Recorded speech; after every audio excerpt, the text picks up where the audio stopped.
The red light on Commander Park Hyun-woo's desk started blinking at exactly 3:47 a.m. He had been sleeping in his office again, something his wife always complained about, but tonight, that habit would save humanity. Park sat up quickly and pressed the communication button. Static filled the room, then a weak voice came through the speakers. "This is Dr. Kim So-ra calling Earth Defense Coalition. Emergency transmission. Do you copy?" Park's eyes went wide. So-ra had been missing for 3 years. Everyone thought she was dead. Her deep space mission had gone wrong and no one had heard from her since. "So-ra, is that really you?" Park spoke into the microphone. "Yes, it's me. Listen carefully, Hyun-woo. We don't have much time. They're coming for Earth." Park felt his stomach drop. "Who's coming?" "The Valorant Empire. They found us. They know where Earth is." Park had never heard of the Valorant Empire, but So-ra's voice was full of fear. In all the years he had known her, So-ra had never been afraid of anything. "Tell me everything," Park said. So-ra's voice was shaky. 3 years ago, when our ship broke down, we didn't just crash on some empty planet. We crashed near a Valorant Empire outpost. They captured me and my team. The others, they didn't make it. Park closed his eyes. So-ra's team had been good. People. "I've been hiding on their base for months," So-ra continued. "I learned their language. I accessed their computers. Hyun-woo, this empire is huge. They control over 400 worlds. They have millions of ships. How many are coming to Earth? 200 capital ships, but that's not the worst part. They think we're primitives. They think Earth will be easy to conquer." Park stood up and started pacing. "Why do they think that?" "Because we're different from every other species they've met. Most aliens develop faster than light travel first, then weapons. We did it backwards. We built nuclear bombs before we could leave our solar system. They think that makes us stupid." "Are we stupid?" Park asked. So-ra actually laughed, but it wasn't a happy sound. "No, Hyun-woo, we're dangerous, but they don't understand that yet." Park walked to his window and looked out at the city. Millions of people were sleeping, not knowing that their world was about to change forever. "How long do we have?" he asked. 6 months? Maybe less. 6 months to prepare for a war against an empire that ruled half the galaxy. Park felt sick. "So-ra, how do I know this is real? How do I know you're not—" He didn't want to say it. "You mean, how do you know I'm not working for them?" So-ra's voice got quiet. "Remember when we were kids? You fell off your bike and broke your arm. I carried you 2 miles to the hospital. You cried the whole way." Park smiled despite everything. Only So-ra would remember that embarrassing story. "I believe you," he said. "What else can you tell me about them?" "Their leader is Admiral Vextaran. He's conquered 43 worlds without losing a single battle. The Empire thinks Earth will be number 44. What kind of weapons do they have? Energy beams that can cut through mountains, ships the size of cities, force fields that can stop nuclear missiles. Hyun-woo, our biggest battleships would look like toys to them." Park sat down heavily in his chair. "Then how do we fight them?" "We don't fight them the way they expect. Every species they've conquered tried to meet them in open battle. Ship against ship, army against army, everyone lost. So what do? We do what humans do best. We cheat." Before Park could ask what she meant, the transmission started breaking up. "So-ra? So-ra? Are you there? Getting weak? Have to. Go, they might find me. Wait, how do I contact you again? I can't. Too dangerous, and Hyun-woo, remember what I said, and don't fight fair. Humans never fight fair." The transmission ended. Park stared at the radio for a long time. At 5 a.m., Park called an emergency meeting. By 6 a.m., every important person in the Earth Defense Coalition was sitting around a table, drinking coffee and looking confused. "You woke us up because of a radio call?" General Lee Tae-min looked angry. It could have been anyone pretending to be Dr. Kim. "It was her," Park said. "I'm sure of it." "Even if it was her," said Dr. Choi Ye-jin, the head of weapons development, "how do we know she's telling the truth? Maybe these aliens are lying to her." Park played the recording again. Everyone listened carefully. If this is true, said Yoon Jiho, who ran intelligence operations, we need to tell the world governments immediately. Tell them what? Taemin asked. That we're all going to die in 6 months? We're not going to die, Park said firmly. We're going to fight. With what? Choi Ye-jin spread papers across the table. Look at these numbers. We have 50 space battleships. They're bringing 200, and each of theirs is probably 10 times bigger than ours. Sora said we can't fight. Them the normal way, Park said. We have to be smarter. What did she mean by that? Yoon Jiho asked. Park thought about it. Think about human history. We've always been good at fighting bigger, stronger enemies. David beat Goliath. Small countries beat big empires. We use tricks, traps, and tactics they don't expect. This isn't ancient history, Taemin said. This is space warfare. The principles are the same, Park insisted. We make them think we're weaker than we are. We hide our real strength. We attack when and where they don't expect it. Choi Ye-jin looked interested. You mean deception warfare? Exactly. They already think we're primitive. Let them keep thinking that. The room got quiet. Everyone was thinking. It's crazy enough that it might work, Yoon Jiho said slowly. It has to work, Park said, because if it doesn't, Earth becomes the Empire's 401st conquered world. Taemin stood up. All right. If we're doing this, we need to start now. 6 months isn't much time. What's our first step? Choi Ye-jin asked. Park looked around the room at his friends and colleagues. These people would help him save the world or die trying. First, we tell the world leaders everything. Then we start preparing for a war unlike anything the galaxy has ever seen. And if the world leaders don't believe us? Yoon Jiho asked. Park smiled grimly. Then we make them believe. Because in 6 months, ready or not, the Valoran Empire is coming to Earth. And when they get here, they're going to learn something about humans that no alien species has ever learned before. What's that? Taemin asked. That we don't know how to give up. Outside the window, the sun was rising over the city. It was the dawn of humanity's last 6 months of peace. But it was also the beginning of their greatest fight. The warning had been given. Now the real work would begin. 2 weeks after the warning, the world had changed completely. Every government on Earth was working together for the first time in history. Presidents, prime ministers, and kings all agreed on one thing. Humanity needed to survive. Commander. Park Hyun-woo stood in the new Global Defense Center in Geneva.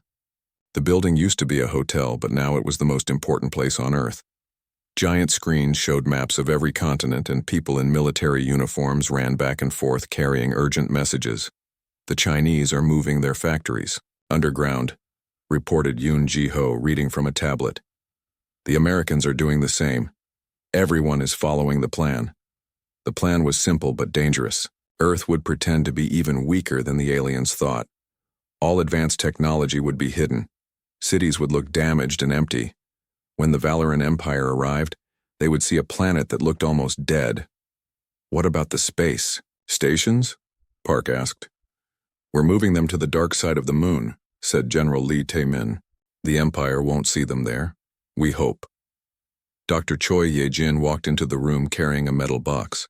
She looked excited and tired at the same time. I have good news and bad news, she said, setting the box on the table. Bad news first, Park said. We still don't have weapons that can match their big ships. Our missiles are like throwing rocks at tanks. And the good news? Ye-jin smiled and opened the box. Inside was something that looked like a small radio. We found 3 pieces of alien technology from old UFO crashes. Governments had been hiding them for decades. I've been studying them for 2 weeks. She picked up the device. This is a communication scrambler. It can block their radio signals over a huge area. Park's eyes lit up. That could be useful. Very useful. If we can't beat their ships, maybe we can make them blind and deaf. Taemin looked at the device. How many can you make? With every factory on Earth working together? Maybe 50 by the time they arrive. That's not enough to cover the whole planet. Yoon Ji-ho said. It doesn't have to be, Park said, thinking quickly. We only need to cover the areas where we want to fight. Them. Ye Jin nodded. Exactly. We choose the battlefield. A young officer ran into the room. Sir, we're getting reports from our space telescopes.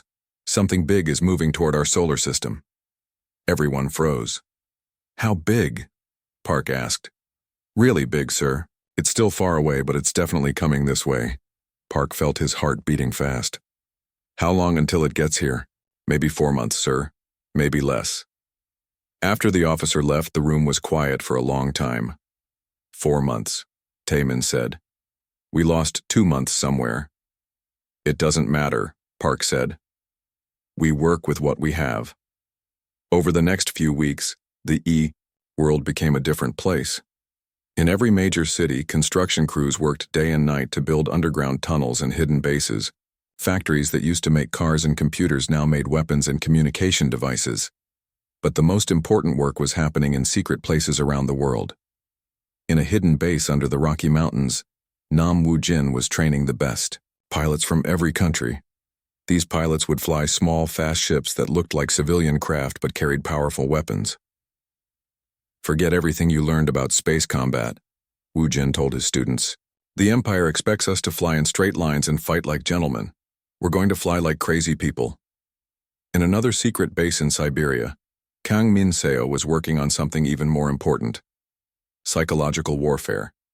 Every species the Empire conquered gave up when they saw how powerful the Imperial fleet was, she explained to her team. We're going to do the opposite. We're going to make them afraid of us. Meanwhile, Park spent most of his time talking to world leaders on secure video calls. The French president wants to know if we can evacuate Paris, Yoon Ji-ho reported. Tell him no, Park said. If we evacuate our cities, the Empire will know we're ready for them. We have to make everything look normal until the very last moment. What about the children? Ji-ho asked quietly. Park closed his eyes. This was the hardest part of the plan. Millions of innocent people would be in danger, and there was no way to save all of them. The children go to the underground shelters with their families, but only at the last minute. Until then, everything has to look normal. 3 months before the expected arrival, Dr. Kim So-ra's voice came through the radio again. Hyun-woo, can you hear me? Park grabbed the microphone. So-ra, we thought you were dead. Almost was. Listen, I don't have long. The fleet is bigger than I thought. 300 ships, not 200. Park felt sick. 300? But I have good news too. I've learned more about how they think. They're arrogant, Hyun-woo. They think they know everything about warfare. They've never fought an enemy that uses guerrilla tactics. What do you mean? Every species they conquered tried to protect their cities and military bases. They fought defensive battles and lost. You have to do the opposite. Attack them? No, disappear. Let them land, let them think they've won, then hit them when they're not expecting it. The transmission started getting weak again. So-ra, wait. What about their ground forces? Never fought in cities before. Always fight in open spaces. They don't understand urban warfare. So-ra. But she was gone again. 2 months. Later, the alien fleet appeared at the edge of the solar system. Earth's telescopes could see them clearly now. The ships were massive, bigger than anything humans had ever built. Park stood in the Global Defense Center, watching the main screen. Hundreds of people worked at computers around him, but the room was strangely quiet. They're stopping near Jupiter, reported an officer. They seem to be studying us. Let them study, Park said. Are all our preparations complete? Taemin checked his list. Underground bases are ready. Weapons are distributed. Civilian populations know the evacuation signals. What about Project Scarecrow? Park asked. Ye-jin smiled. Every major city has fake damage and abandoned areas. From space, Earth looks like it's already been through a war. And our real defenses? Hidden and ready, Woo-jin reported. My pilots are in position. They look like civilian traffic to any scanners. Park took a deep breath. Then we're as ready as we'll ever be. On the main screen, the alien fleet started moving again. This time, they were heading straight for Earth. "How long until they arrive?" Park asked. 18 hours, sir." Park looked around at his friends and colleagues. These people had worked miracles in just a few months. Now they would find out if their miracles were enough. "Send a message to all units," Park ordered. "Operation Prometheus begins in 18 hours. Tell everyone to get some rest. Tomorrow we find out what humans are really made of." Outside, the last normal sunset in Earth's history was painting the sky red. When the sun rose again, the war for humanity's survival would begin. The Valoran Empire thought they were coming to conquer a weak, primitive world. Instead, they were about to learn their first lesson about human warfare. Never underestimate an enemy who has nothing left to lose. Admiral Vextaran stood on the bridge of his flagship, looking at Earth through the giant viewing window. The planet looked blue and green and beautiful, but also damaged. His sensors showed cities that seemed half-empty and military bases that looked weak. "This will be easier than I thought," he said to his second-in-command, General Korthami. "The humans have only 50 ships to defend their world," Korthami reported. "Our scouts counted them twice. 50 small ships against our 300 capital ships." Vextaran smiled. In his 40 years of conquest, he had never seen such an easy target. "Send the standard surrender message," he ordered. On Earth, Commander Park Hyunwoo received the alien message in the Global Defense Center. The voice was cold and mechanical, speaking perfect English. "People of Earth, this is Admiral Vextaran of the Valoran Empire. Your world has been selected for integration into the Empire. Surrender now and your lives will be spared. You have 1 hour to respond." Park looked around the room at his team. General Lee Tae-min, Dr. Choi Ye-jin, Yoon Ji-ho, and dozens of other officers were watching him. "Send our response," Park said calmly. The message they sent back was simple. No. One word. Nothing else. Vextaran was surprised when he heard Earth's response. Most planets sent long messages begging for mercy or trying to negotiate. He had never received such a short answer before. "Interesting," he said. "Begin the attack." The Valoran fleet moved toward Earth like a dark cloud, their weapons charged up, ready to destroy anything that fought back. Park watched the alien ships on his screens. "Are all our people ready?" "Underground bases are sealed," reported Tae-min. "Civilians are in shelters. Our fake defenses are in position." "What about our real defenses?" "Hidden and waiting," said Nam Woo-jin through the radio. He was in space with his squadron of disguised fighters.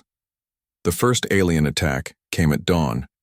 Energy beams from the Imperial ships struck Earth's visible military bases. Explosions lit up the sky as bases that had taken decades to build were destroyed in seconds. But the bases were empty. Everything important had been moved underground weeks ago. "They're targeting our space stations now," reported an officer. Park watched as Earth's orbital defenses were wiped out. It looked terrible, but these were also decoys. The real weapons were hidden behind the moon and in asteroid belts. "Send the retreat signal to our ships," Park ordered. Earth's 50 visible battleships turned and ran away from the alien fleet. It looked like complete cowardice. Vextaran watched the human ships flee and laughed. Just like all the others. No courage when faced with real power. "Should we destroy them?" asked Korthami. "Let them run. We have more important work to do." The Imperial fleet moved into orbit around Earth. Their landing ships prepared to carry troops down to the planet's surface. But something felt wrong to scientist Velnari, the Empire's expert on alien species. She studied the data from their sensors. "Admiral," she said carefully, "something is strange about this planet." "What do you mean?" "Their technology is more advanced than we expected. Some of their buildings show signs of very sophisticated engineering." Vextaran waved his hand dismissively. "They're primitives who got lucky. Don't worry about it." The first Imperial troops landed in major cities around Earth. New York, London, Tokyo, Moscow, all seemed to fall quickly. Human resistance was light and disorganized, or so it appeared. Park watched the invasion from his underground command center. "Phase 1 is complete," he announced. "They think they've won. Begin Phase 2. Above ground, the Imperial troops were setting up command posts in the conquered cities. They expected the humans to either surrender or flee. Instead, something very different happened. The first sign of trouble came in New York. A squad of Imperial soldiers was patrolling Times Square when the street exploded beneath their feet. But there was no one to shoot back at. The attackers had vanished. In London, an Imperial communication tower simply disappeared in a cloud of smoke. The explosion seemed to come from nowhere. In Tokyo, Imperial vehicles started breaking down mysteriously. Their engines would just stop working and the soldiers couldn't figure out why. "What's happening down there?" Vextaran demanded. General Korthami looked confused. "We're not sure, sir.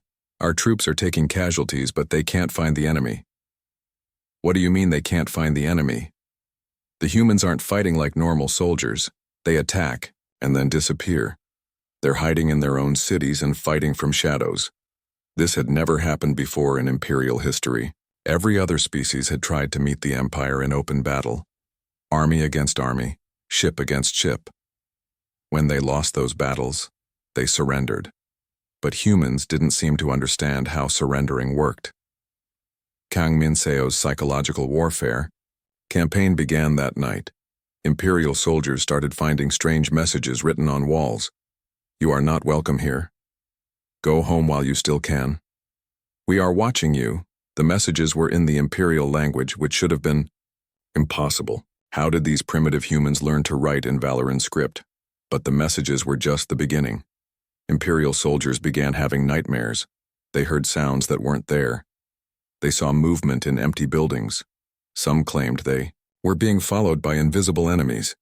"It's psychological warfare," Velnari explained to the Admiral. "These humans are trying to break our soldiers' morale." "Impossible," Vextaran said.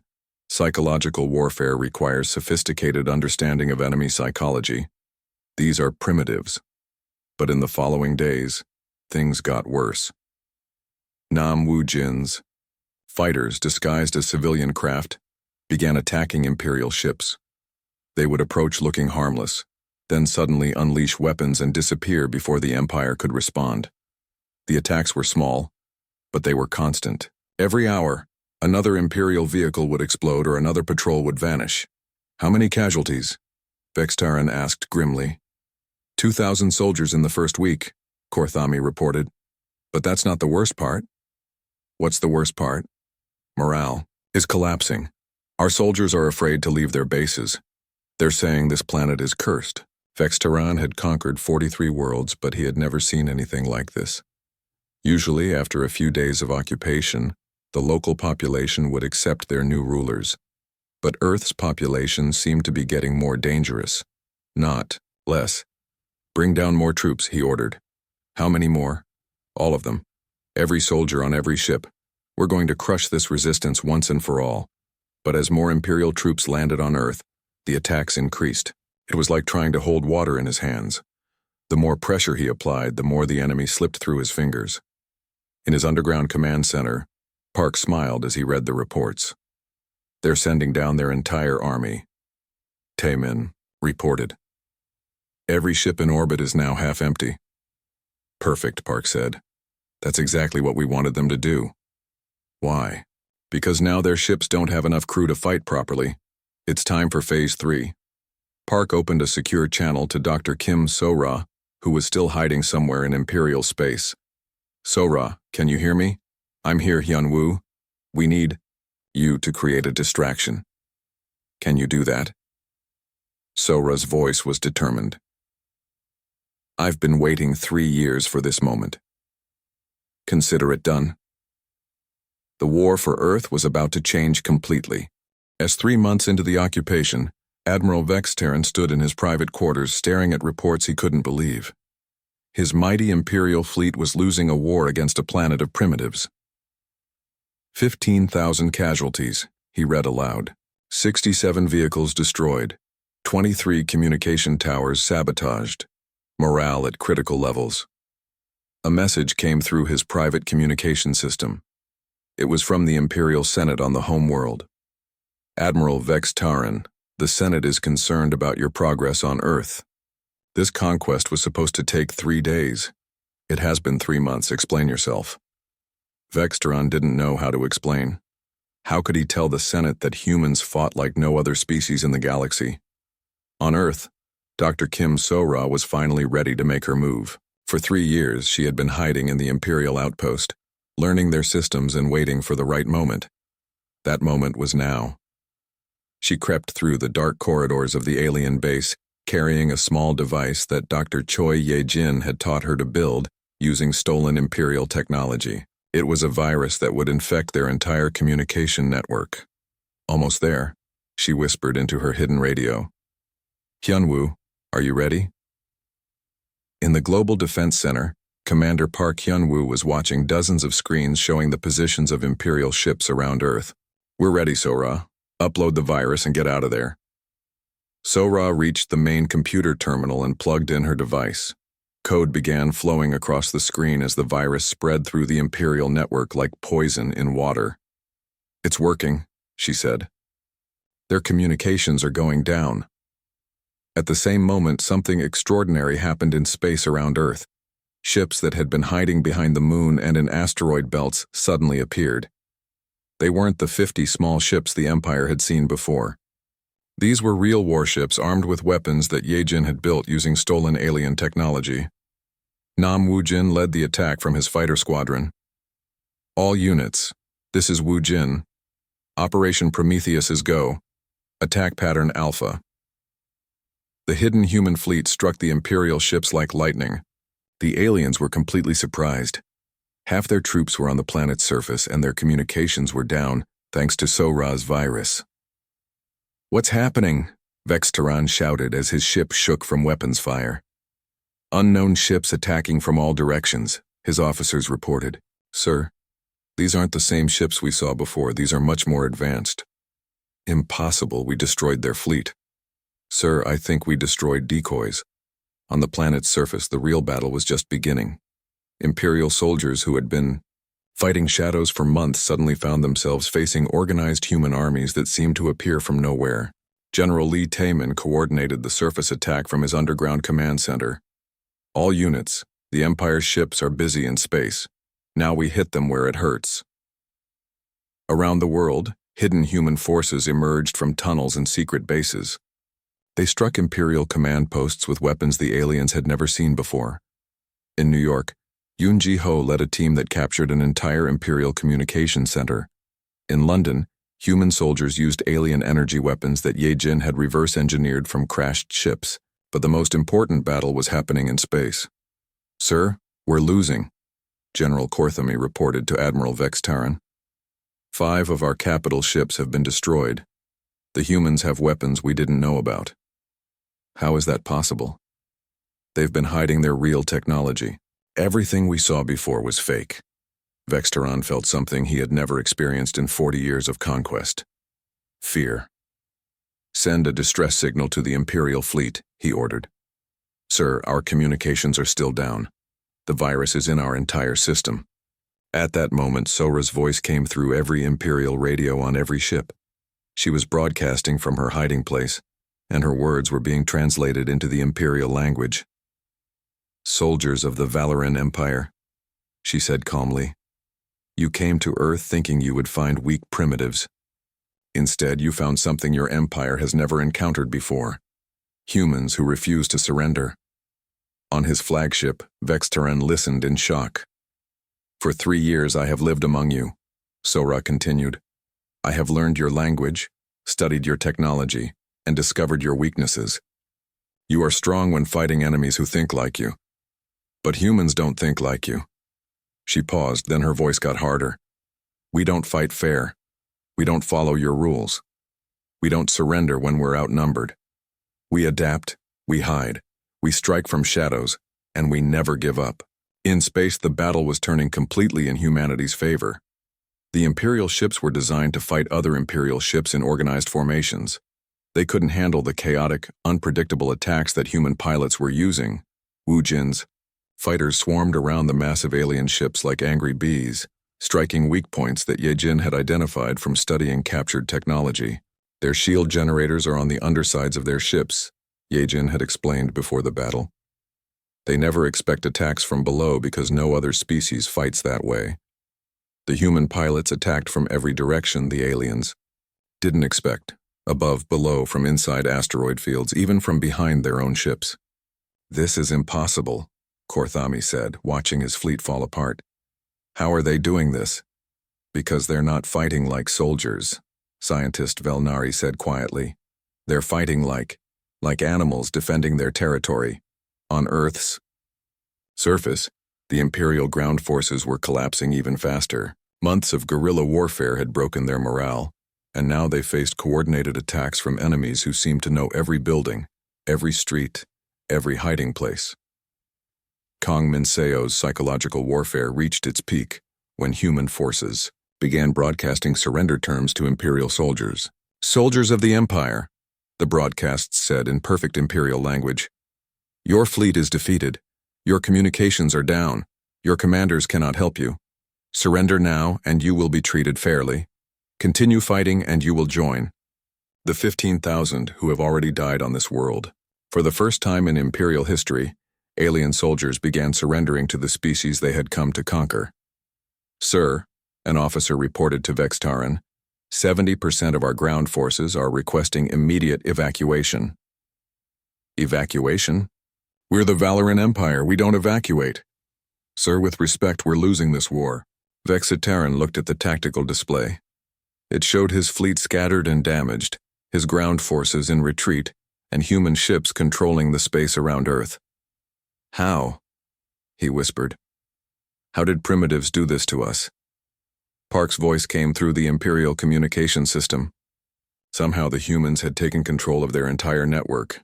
"Admiral Vexitaran," Park said calmly. "This is Commander Park Hyunwoo of Earth Defense Coalition. I'm offering you one chance to withdraw your forces peacefully." "Never," Vexitaran shouted. "Then let me show you something," Park said. The main screen on Vextaran's bridge lit up with an image that made his blood freeze. It showed Dr. Kim So-ra standing in what looked like the Imperial Senate's private meeting chamber. "Hello, Admiral," So-ra said, smiling. "Did you really think I was alone out here?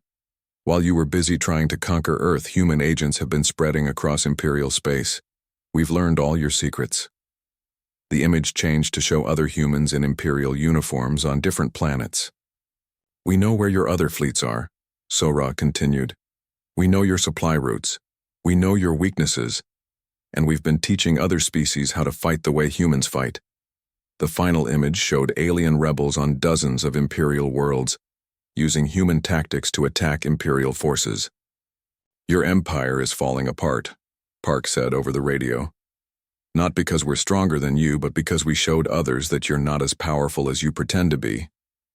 Vextaran stared at the screens in horror.